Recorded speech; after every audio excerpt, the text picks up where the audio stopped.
సాధారణంగా మనకు తెలిసినట్లు దేవుడిని చూడటం అంటే ఒక ఆశ్చర్యమే కదా. అలాగే ఒకప్పుడు ఇంద్రద్యుమ్నుడు అనే రాజు ఉండేవాడు.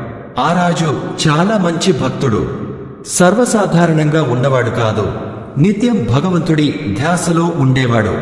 ఒకరోజు ఆయన నీలమాధవ అనే రూపం గూర్చి విన్నాడు. అది అడవిలో విశ్వవాసు అనే గిరిజనుడు పూజిస్తూ ఉంటాడట. ఆ మాట విన్న రాజు చాలా ఉత్సాహంగా తన సహాయులను పంపించాడు. కాని ఎవరూ ఆ దేవుడిని కనుగొనలేకపోయారు. తర్వాత విద్యాపతి అనే పండితుడిని పంపించాడు. ఆయన బాగా చాకచక్యంగా విశ్వవాసుతో స్నేహం చేశాడు. దొంగచుపుగా నీలమాధవను దర్శించేశాడు. వెంటనే రాజుకి చెప్పాడు. రాజు వెంటనే అడవికి బయలుదేరాడు. కాని అప్పటికే నీలమాధవ మాయమైపోయాడు. రాజు చాలా బాధపడ్డాడు. ఆ రాత్రి స్వప్నంలో స్వయంగా భగవంతుడు వచ్చి, రాజా, బాధపడకుము.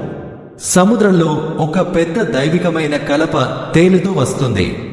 ఆ కలపతో నా రూపం తయారు చేయి అన్నాడు.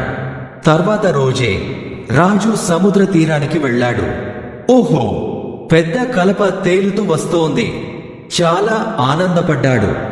దాన్ని తీసుకుని విశ్వకర్మ అనే దేవుడిని పిలిచాడు.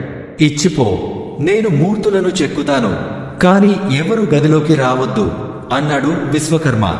అయితే రాజు అతి ఆతురతతో గదిలోకి తొంగి చూశాడు. అప్పటికి మూర్తులు పూర్తవలేదు.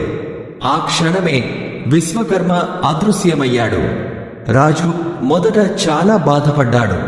కాని ఆ పూర్తిగా చెక్కలేని రూపాలే భగవంతుని అసలైన రూపాలు అని ఆకాశవాణి చెప్పింది.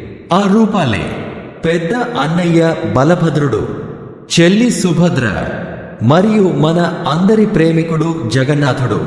తర్వాత రాజుపూరిలో ఒక గొప్ప గుడి కట్టించాడు.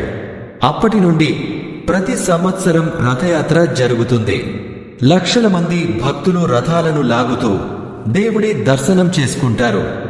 అసలు ఈ కథ చెప్పే సందేశం ఏంటి అంటే, భగవంతుడు మన రూపాన్ని కాదు, మన హృదయాన్ని చూస్తాడు. నిజమైన భక్తి మన ప్రేమలో ఉంటుంది.